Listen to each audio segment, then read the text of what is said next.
Hello. So recently I had a colonoscopy. If you are light of heart and don't deal well with uh, in-depth personal conversations that include body parts and bowel movements, this video may not be for you because I'm going to get pretty real and pretty in-depth here because I think it's really important, the message that I have to share.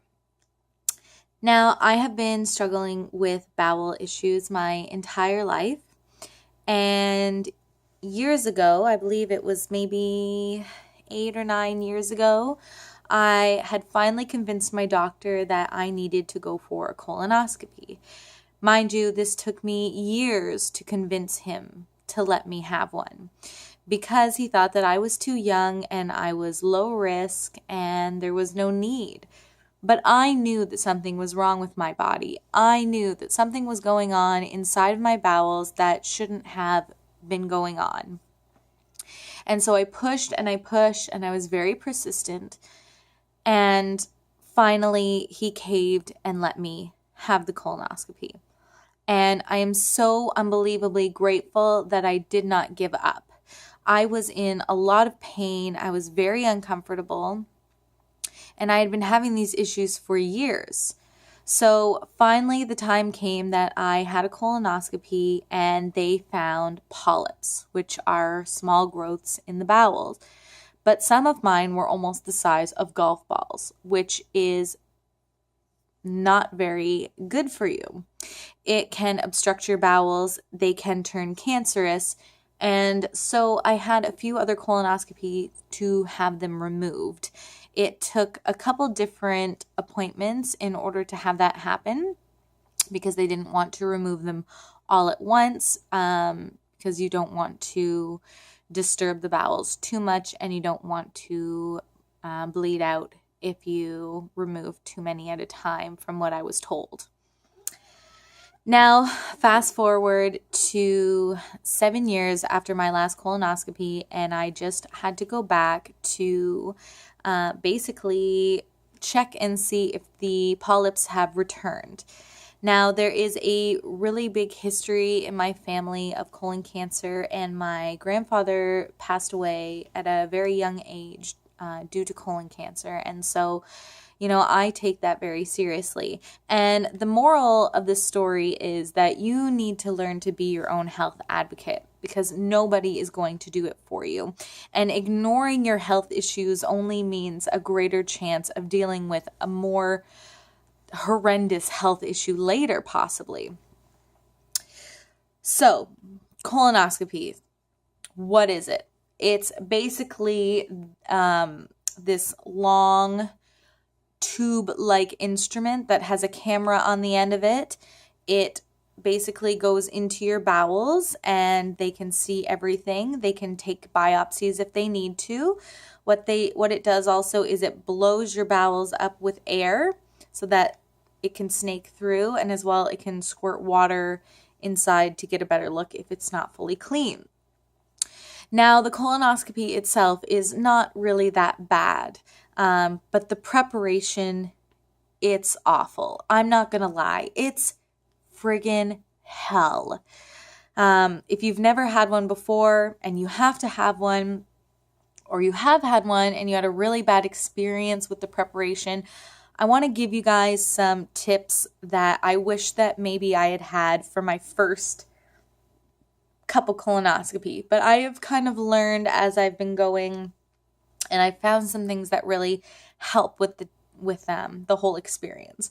Because colonoscopy preparation is basically you cannot eat anything for 24 or more hours depending on what day or what time of day your colonoscopy is. You have to drink nothing but clear fluids, and you have to drink this mixture that basically purges your body of everything and anything that's in it. What they gave to me was something called Pico-Salax. It is a powder that you pour into cold water and it fizzes and it actually turns the water hot. And then you have to drink that and put it in your stomach, and it's really bizarre.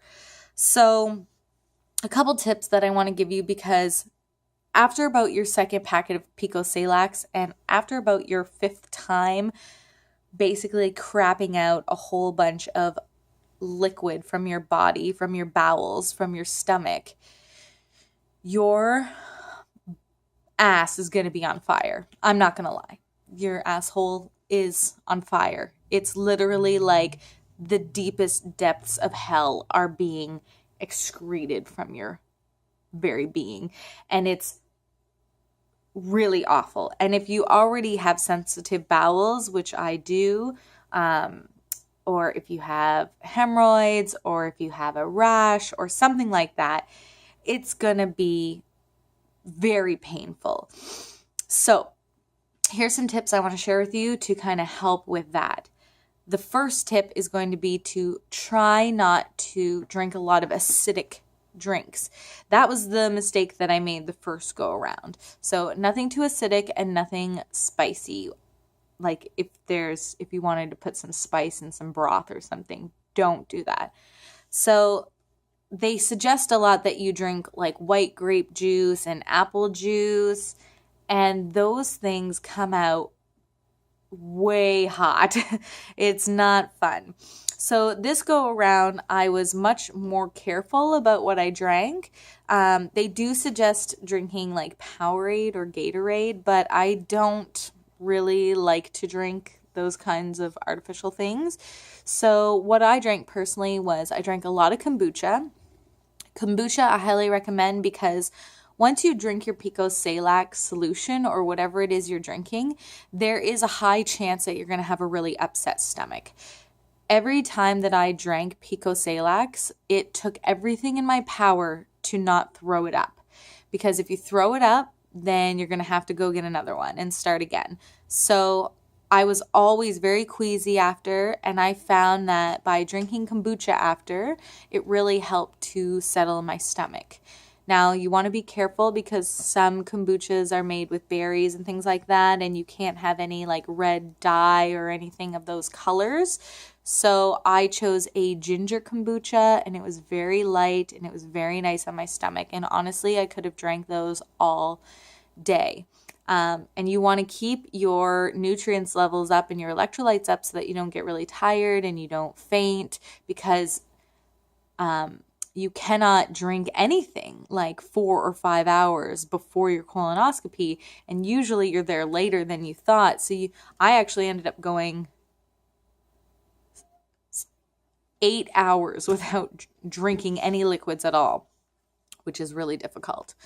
So yeah, kombucha is wonderful. The next is you want to make sure that you definitely drink all of the water that the Pico Salax instructions say that you need to drink after you drink the Pico Salax. The first couple times that I had colonoscopy, I did not drink enough water, and I was so dehydrated and I felt so awful, and your body is trying to clean out everything, but it can't because it needs the liquids to help get everything moving. So drink exactly how much the Pico Salax tells you to drink after you take it, if not even more.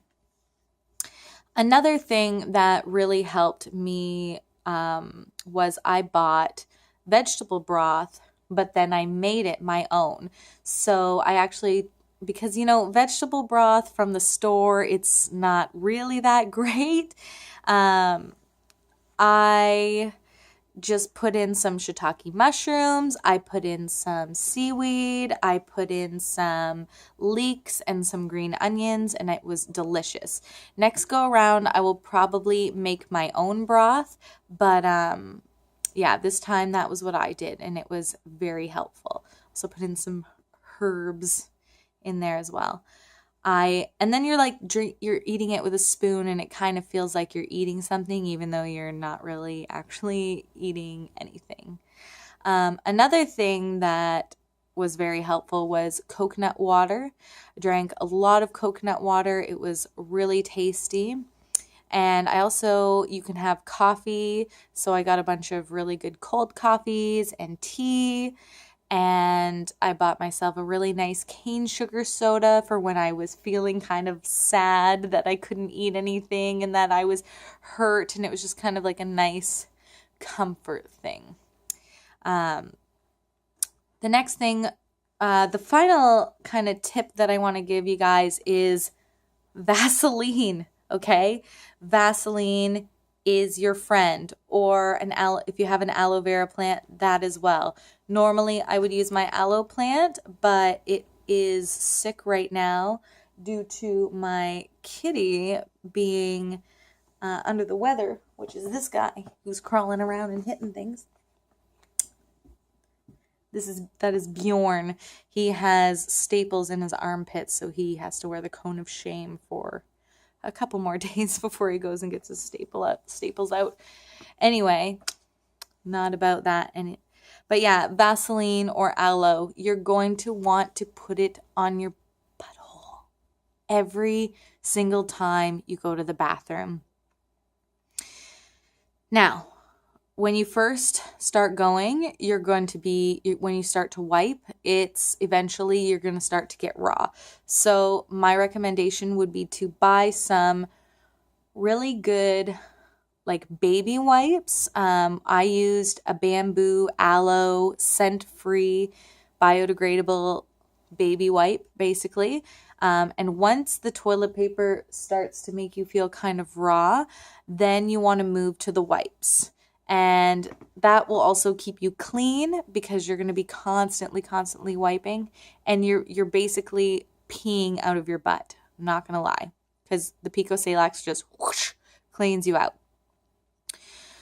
So you're going to want to put aloe or Vaseline on after every time you go, because it will help you the next time that you have to go to like protect your sensitive areas from this steaming hot fiery hell that's coming out of your body. And then it may get to a point, it depends how sensitive you are or not. Like I have very sensitive skin, so it was very hard on me. There was literally a point where I was like in the shower crying because I was in so much pain.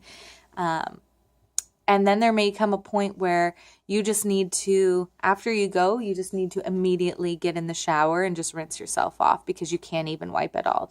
And that happens, and that's normal. So I just wanted to say all of that to help you guys prepare if you have an upcoming colonoscopy, and to not be afraid. Try to go in with a good positive attitude and, cooperate with the nurses and the doctors, and they're going to try to get it over with as fast as they can. So yes, that is my tips and tricks. If anyone has any questions about colonoscopy, feel free to ask, as I have gone for many, so I do have some experience in that. And as for my results, well, this is my first time in a long time that I am polyp-free. So that is insanely exciting because I haven't really had any bowel issues. After they removed my polyps years ago, I was still having some IBS symptoms, and I actually went vegan, which means a completely plant-based diet. So no meat, no dairy, no eggs. And I did it for the animals, but I also was learning about the health aspects of it at the same time. And honestly, like really fast into veganism, my IBS started to disappear. And it was amazing. And now I really notice when I have flare-ups because I barely ever have them at all. And when I do have them, it's usually when I'm super, super stressed out, or if I eat a lot of really processed vegan foods, which I don't normally try to do, but it happens sometimes. But yeah, I basically healed my irritable bowel syndrome with veganism. So it has been quite the journey, and I honestly am just so unbelievably happy that I am polyp-free, and I just can't even express how unbelievably happy I am that even though I was so frustrated with my doctor, and when he wouldn't give me a colonoscopy, and I thought that there was no solutions, I thought that I would be sick forever, that I didn't give up, and I kept pushing and pushing and pushing until I figured out what was wrong with me. And now here we are. I'm polyp free. I've healed my IBS, and I'm on the road to health, and I've never been happier. So thank you guys so much for watching. And if you want more videos from me, then give me a thumbs up. Take care.